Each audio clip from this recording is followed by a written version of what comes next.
Ils croyaient que ce serait une victoire rapide. Juste une courte marche vers la Russie, prendre Moscou et rentrer chez eux en héros célébrés. Mais la réalité s'est alors imposée. La neige, le gel mordant, la faim et la présence accablante de la mort. Depuis des siècles, l'hiver russe n'a pas seulement arrêté les empires, il les a totalement humiliés. Envahir la Russie en hiver n'est pas seulement une campagne militaire, c'est un acte suicidaire. Sur le papier, la stratégie semblait toujours sans faille. Pousser vers l'Est, enfoncer les portes et conquérir le cœur de la Russie. Pour de plus petites nations, cela a fonctionné. Alors pourquoi cela ne fonctionnerait-il pas pour les plus grands empires du monde à travers l'histoire? Napoléon le croyait, Hitler le croyait, et même des souverains encore plus anciens partageaient cette même conviction. Les Polonais, les Suédois et les Mongols ont tous caressé ce fantasme dangereux. Pourtant, la Russie est différente de n'importe quelle autre nation. En hiver, la Russie n'est pas un champ de bataille ordinaire. C'est un immense cimetière, recouvert de congères infinis. Au moment où l'on décide de l'invasion, on signe fondamentalement un pacte avec le diable. Mais vous êtes-vous déjà demandé pourquoi le diable ne montre pas son visage immédiatement? Au début, tout semble réalisable. On marche à travers des champs fertiles, on dépasse des villages isolés et on s'empare d'avant-postes. Les soldats sont vigoureux, le moral est haut et le soleil brille encore. Les chariots de ravitaillement progressent régulièrement et la victoire semble inévitable. Pourtant, c'est une illusion, un mensonge russe. C'est un piège, camouflé sous les couleurs de l'automne. Ce qui suit n'est pas un combat contre des hommes, mais un combat contre la nature elle-même. La météo ne change pas progressivement. On se réveille un matin pour constater que le monde s'est métamorphosé. Le vent mord plus fort, les arbres ressemblent à des squelettes et les routes se sont transformées en une boue épaisse. Juste au moment où l'on tente de s'adapter, la boue gèle pour devenir dure comme la pierre. Les bottes commencent à se déchirer, les chevaux s'effondrent d'épuisement pur et les véhicules ne démarrent plus. Les tentes cèdent sous le poids de la neige. Ce n'est pas seulement un petit revers, c'est le début d'une spirale de mort lente et inexorable. Considérons Napoléon. En 1812, il a envahi la Russie avec plus de 600 000 hommes, l'une des plus grandes armées que l'Europe ait jamais vues. En quelques semaines, il se trouvait profondément en territoire ennemi. Des villes furent prises et les forces russes se retirèrent. Mais il n'y eut aucune victoire décisive. Pourquoi les Russes refusaient-ils de livrer bataille ouvertement? Ils reculaient simplement toujours plus loin, brûlant tout sur leur passage. Pas de nourriture, pas d'abri, seules des cendres restaient. Quand Napoléon atteignit Moscou, ce n'était qu'une carcasse vide. Elle n'était pas seulement déserte, elle avait été incendiée. La ville fut sacrifiée par son propre peuple. C'est le cœur de la stratégie hivernale russe. Si nous ne pouvons pas gagner, nous ferons en sorte que vous perdiez. Les Français se retrouvèrent coincés dans une ville détruite alors que les premiers flocons de neige tombaient. Ce qui suivit fut une retraite si catastrophique qu'elle entra dans la légende. Plus de 400 000 hommes périrent, non pas au combat, mais par engelure, par la faim et par pur désespoir. Des unités entières gelèrent sur place. Les chevaux furent mangés, et des rumeurs de cannibalisme circulèrent. La grande armée fut réduite à un récit de fantômes. Pourtant, d'autres persistèrent dans leurs tentatives. Plus d'un siècle plus tard, Hitler commit exactement la même erreur. En 1941, l'opération Barbarossa commença avec une efficacité brutale. Les troupes nazies progressèrent à une vitesse incroyable à travers la frontière soviétique, conquérant de vastes territoires en quelques semaines seulement. L'armée rouge semblait totalement à terre. Tout laissait penser que l'histoire allait se répéter, mais cette fois avec l'Allemagne pour vainqueur. Pourtant, la météo avait d'autres plans. Hitler retarda sa poussée finale sur Moscou juste assez longtemps pour que les pluies d'automne s'installent. Les routes russes se transformèrent en coulées de boue, infranchissables. Puis vint le gel. Les chars gelèrent au sol, et les armes des soldats firent défaut. Les moteurs diesel ne devinrent rien de plus que d'inutiles boîtes métalliques. Une victoire rapide avait été promise aux troupes allemandes, et beaucoup n'avaient même pas de manteau d'hiver approprié. Ce qui suivit fut la même mort atroce que celle vécue par Napoléon. Les troupes soviétiques lancèrent une contre-attaque avec des unités fraîches, habituées à l'hiver. Les Allemands étaient paralysés. Ils ne pouvaient plus bouger. Ils ne pouvaient rien manger. Et ils ne pouvaient pas rester au chaud. Les soldats s'enveloppaient dans des journaux pour survivre. Les engelures se propagèrent comme une peste. Les paupières gelèrent et les canons de fusil se brisaient lors du tir. Le moral ne fit pas que s'effondrer. Il se dissout complètement. Moscou ne tomba pas. Ce qui rend l'hiver russe si cruel n'est pas seulement le froid, c'est son implacabilité absolue. On peut s'organiser pour une mauvaise journée, mais que fait-on quand c'est un mois entier qui est mauvais? Que se passe-t-il quand on est piégé pendant 120 jours dans un enfer gelé?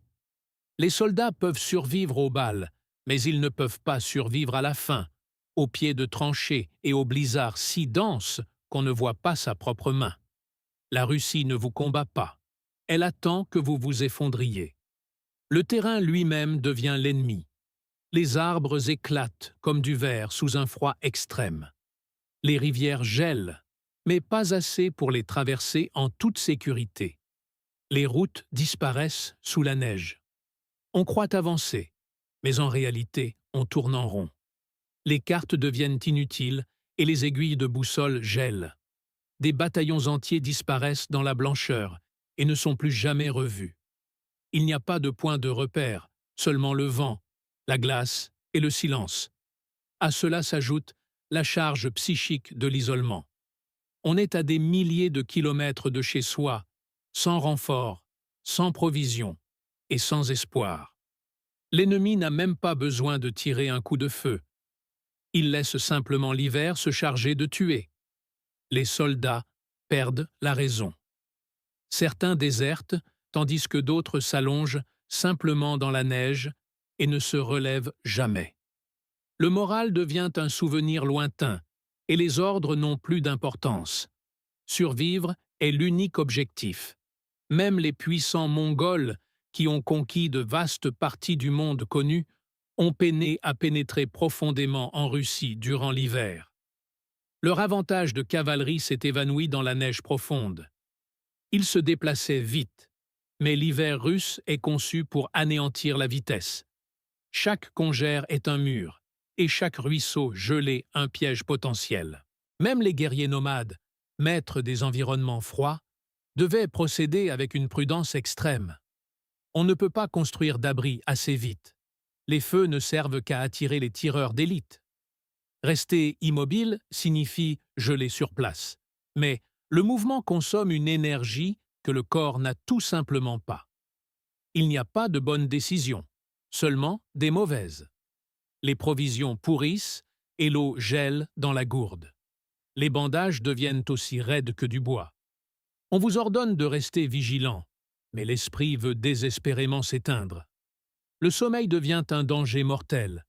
Restez endormi 1 heure de trop, et vous ne vous réveillerez jamais. Pour les commandants de l'invasion, la logistique est un cauchemar sans pareil. Les lignes de ravitaillement s'étendent sur des centaines de kilomètres à travers une terre hostile et vide. Les ponts s'effondrent sous le poids de la neige et les trains gèlent sur les rails. Même si l'on a de la nourriture, on ne peut pas l'acheminer au front. Même si l'on a des munitions, les armes s'enrayent. On commence à sacrifier des vies humaines face aux problèmes, et ces hommes ne reviennent jamais. Pendant ce temps, les Russes ne font que commencer. C'est leur patrie. Ils ont vécu ce froid chaque année. Leurs uniformes sont conçus pour cela, et leurs tactiques y sont adaptées. Ils skient, ils tirent en embuscade, et ils disparaissent. Les partisans harcèlent les lignes de ravitaillement, coupent les voies de retraite et s'évanouissent dans les bois. Les civils ne paniquent pas. Ils se retranchent. Ils ont déjà vécu cela. Pour eux, ce n'est pas seulement la guerre, c'est la survie. Et ils sont plus doués que vous à ce jeu. Même les armées modernes auraient du mal. Pendant la guerre froide, les planificateurs de l'OTAN étudiaient le terrain hivernal russe de manière obsessionnelle et ne pouvaient pourtant garantir aucune survie en cas d'invasion terrestre. L'équipement pour temps froid coûte incroyablement cher et l'entraînement des troupes pour la survie en Arctique prend des mois. Une erreur, une seule, et l'on perd une section entière à cause des engelures. Les risques sont exponentiels. On ne perd pas seulement des batailles, on perd des armées entières. Tout cela mène à une vérité incontestable. Une invasion de la Russie en hiver est une malédiction. C'est un pari suicidaire dicté par l'ego que l'histoire punit sans merci. Ce n'est pas seulement la neige ou la température, c'est la destruction cumulative de tout ce dont une armée a besoin pour survivre. Chaleur, nourriture, abri, morale, coordination, vitesse et précision. La grande ironie est que chaque envahisseur se croit l'exception. Napoléon pensait que sa masse brute écraserait la résistance. Hitler pensait que son idéologie et ses machines vaincraient la météo. Tous deux avaient tort, à tel point que leurs armées sont devenues des études de cas de faillite militaire. Des bottes gelées abandonnées dans la neige comme des pierres tombales et des chars délaissés devenus des monuments à l'arrogance. Pourtant, le mythe persiste que le bon général ou la bonne stratégie pourrait réussir là où tous les autres ont échoué. Mais il n'y a pas de bonne réponse à une mauvaise question. On ne conquiert pas l'hiver russe. On l'endure, et encore, seulement si l'on a la chance d'y être né. Il y a aussi autre chose, quelque chose de plus difficile à expliquer. La Russie n'est pas seulement froide, elle est obsédante. La terre semble vivante, ancestrale et hostile.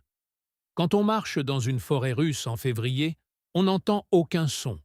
Pas d'oiseaux, pas d'animaux, seulement le craquement de ses propres pas et le sentiment d'être observé. On se rend compte que l'on n'est pas à sa place, et la terre le sait. Ce n'est pas une exagération poétique, c'est le témoignage de chaque soldat qui a essayé.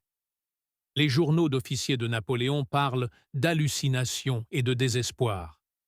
Les journaux allemands décrivaient la nuit comme une créature avec des dents. Même ceux qui ont survécu n'en sont jamais vraiment revenus. Ils portèrent le froid dans leurs os et dans leurs cauchemars. La Russie gagne en attendant, en vous épuisant et en vous faisant vous demander pourquoi vous êtes venus. En hiver, elle n'a même pas besoin de s'efforcer. La neige s'occupe de tout. Alors, pourquoi est-il si dévastateur d'envahir la Russie en hiver? Parce que l'hiver ne se bat pas loyalement. Il est absolu et indifférent. Et une fois qu'il vous tient, il ne vous lâche plus jamais. Envahir en été est un défi, mais en hiver, c'est une condamnation à mort. Pourtant, l'histoire se répète, les chefs oublient, et la neige russe continue de tomber.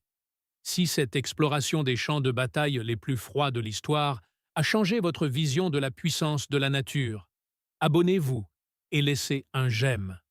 Nous mettons en lumière les histoires que le temps a tenté de geler et les leçons que les empires ont ignorées.